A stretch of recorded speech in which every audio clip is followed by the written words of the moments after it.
Joe Manchin's numbers have gone up in West Virginia. His approval 17 points. 17 points. Morning Consult said that 57% of voters approve of Manchin compared to 40% in the first quarter of 2021, meaning he's increased significantly, particularly among Republicans after nuking the Biden agenda. Now, this does not mean that he's going to win his re-election bid in 2024 because these Republicans may like a Republican better.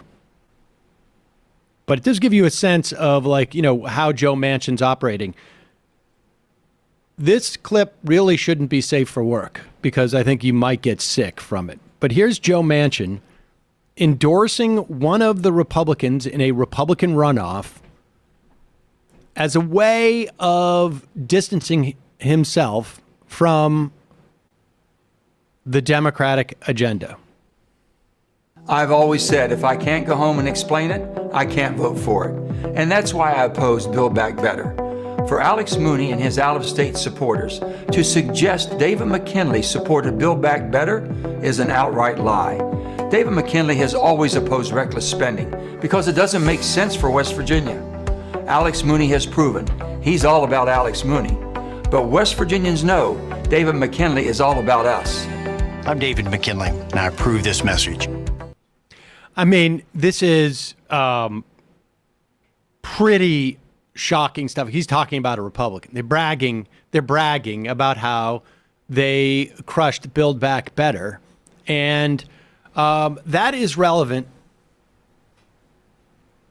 There's a piece in Business Insider, which is really just basically reporting upon some elements of this new book by those two New York Times reporters, Jonathan Martin and Alexander Burns.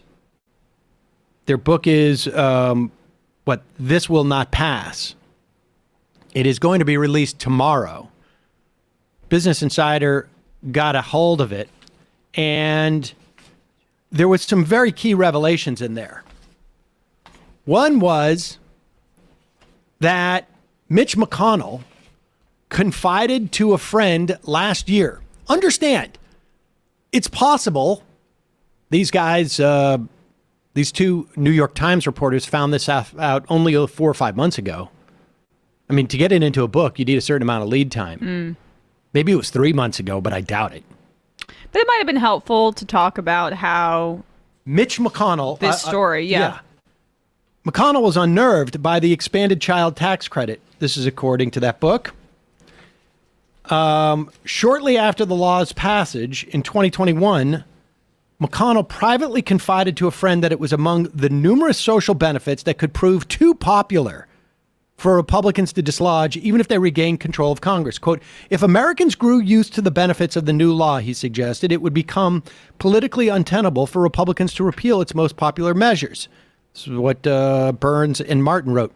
The country, McConnell lamented, might cross a point of no return, be becoming a European-style social welfare state, exactly the outcome he had spent his career arguing up against. Now, look, here's the point about holding that back. McConnell ended up being wrong. The child tax credit was not broadly popular. It was popular amongst the people who got it.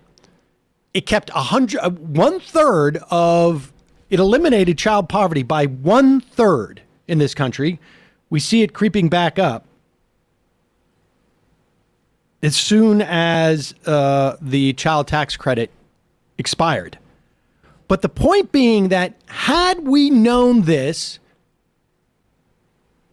contemporaneously to the time that, or approximately contemporaneously, this would have become a political narrative that the Republicans are terrified of this. And maybe it would have been easier to push the Democrats to move quicker. Imagine all these Republicans show up at the White House to negotiate Build Back Better in May of last year, and there's a narrative out there that they're terrified of the child tax credit. Well, why are you talking to Republicans who are afraid of the political implications of the stuff in this bill? They're not going to sign on to it. ultimately, as you know, Joe Manchin was the key figure who blocked the renewal of the child tax credit, as he refused to vote for Build Back Better months and months and months and months after this went down with McConnell, months after he had the opportunity to make sure that he had the financial backing and the support of no labels and Republicans, and just a long time to marshal all the forces to support him in refusing to sign on to this. Because, look, if the people of West Virginia knew that Joe Manchin was instrumental in giving Joe Biden an opportunity to have the most amount of federal judges confirmed to the federal bench in this amount of time for the presidency, if that had been hammered over and over and over and over again by Joe Manchin, West Virginia voters may have reacted to that, but they didn't.